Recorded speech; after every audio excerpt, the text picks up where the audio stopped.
Hey everybody, this is Robert with Legion World, and I wanted to talk to you a little bit about Legion storage. If you're like me, a year ago you bought an expansion pack, or it's like the core box technically, and that was great for a little while because everything you had pretty much fit in there. I like to make little custom bins using foam core, and it's like just having a spot for your characters.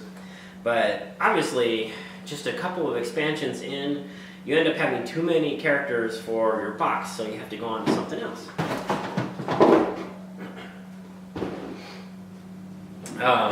So what I did is, I went to using, like everybody else, I did the tackle box thing, used the insert, I created some inside boxes. I have two of them in here. Started out doing the individual little squares to put them in, and then I, got on to magnetizing, and so I did the magnet board underneath. So it's like just some roofing tin that I cut out and put in there. But the hard part is then here we are a year into the hobby, and that just doesn't really work anymore, because as soon as Jin and the Pathfinders came out, it's like it just became too much of a mess. So I was like, okay, I want something that can grow with me, and so every 3 to 4 months I don't have to change my my situation. So as I was looking around, I was like, what can I do? And I found these at Lowe's. It's a little heavy duty, and it's kind of nice because if you go to a tournament or something like that, it's like this size will get you kind of all you need. Right now,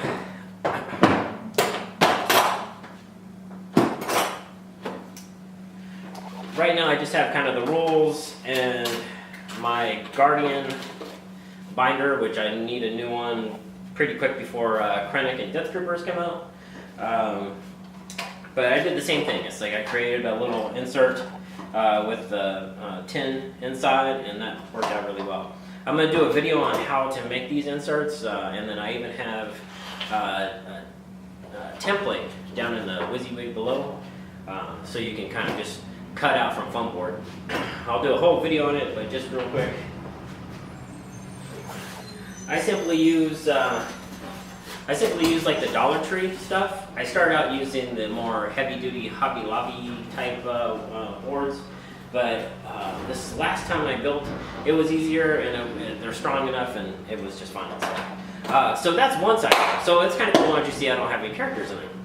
Well, this thing comes as a modular thing, so they have a next size up that it's pretty cool. This one's nice, because what I did with this is I actually am able to have a couple of trays and then a tray for all my stuff. So I was able to nicely arrange where I have all my activation tokens, my dice. I have a little thing for it's like all the smaller tokens.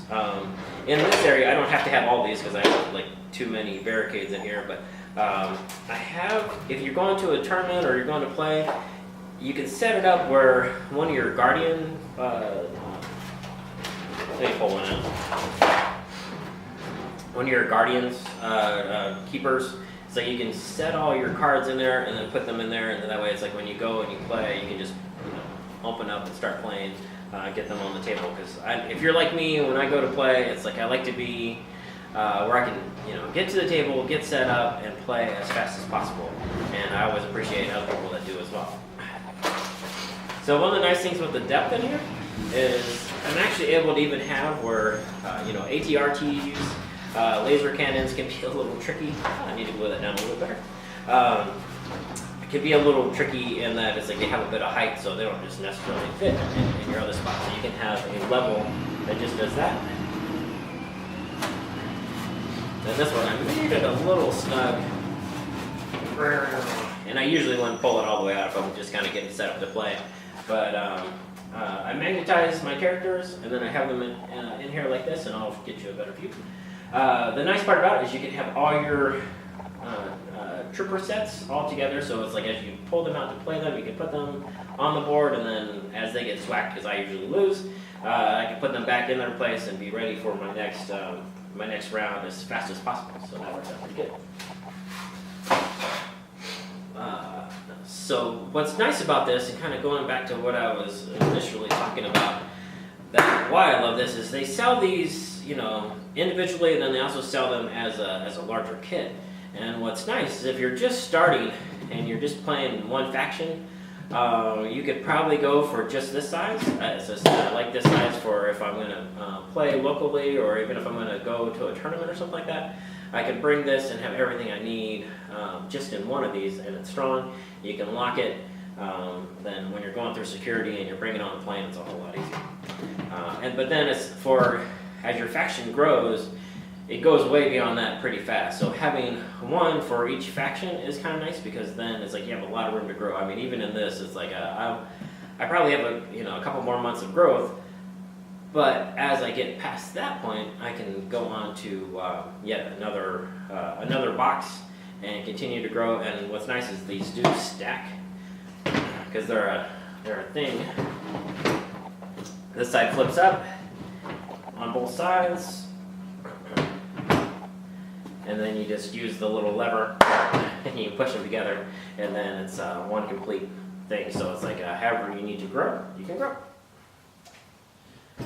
The last part of it, and as I said, it's kind of 3 parts to it, is, let's see, this is my Empire side, so kind of the same thing, but I'll just show you. What's nice with the Empire one is I don't have a tray like this in here, so I can actually fit 3 of these right inside of it, and that just makes it so nice. So I can have all my characters in one. It's like they're not all crammed together, and they actually have a little bit of space. I still have some room to grow with this one, which is nice. As I said, Director Krennic and Death Troopers are coming out on Thursday, and so I look forward to using those. The last part of the system is this guy, and he has wheels. And I haven't even, the nice part is I haven't even grown into this yet. For right now, I'm probably going to be looking at it more from a bring a terrain around until I need to grow into this space. And then when I grow into this space, I can build the trays for it, and it's a little bit bigger than the other 2 sizes. And so that makes it kind of nice, and it's pretty deep. I mean, it's, elbow deep, so it's pretty deep. So with Legion, I mean, it's been kind of my gateway drug into hobbying and doing all the terrain and everything else that you'll see in future episodes. But to me, it's also a legacy game. My father was into the models, like Army and different armies across the world. He was in the Army for 28 years, Vietnam veteran, all that, and it was really important to him, and he got really into the details. And unfortunately, passed away in 2012, because it's like I wish he would have seen this, and he probably would have got a kick out of building it and painting it. But then also, he probably enjoyed playing this too. So it does connect me with him, and it's a stress relief and anxiety and all that kind of happy stuff. That it's like you can just kind of let that go as you get into these little figures that you pew around the board and shoot other folks. Well, I hope this was helpful, because I know how hard it can be when you first start out and you're like, okay, keeping track of all these minis is kind of crazy, and keeping them organized, and then trying to have it where you can go to a game store and get on the table and start playing. It's like that can be just a nightmare if you have somebody who comes in and, all right, well, I gotta go through my cards, and all right, where's the figure at, and okay, tokens. I'm looking through my tokens, and it's like, okay, here you can organize these out. Boom. It's like I have a commander token. I have all my core troopers, special forces. It's just at fingertip reach. All right. Well, I think I'm going to end it there. I hope you enjoyed this video and it was helpful. So thanks a lot. Bye bye.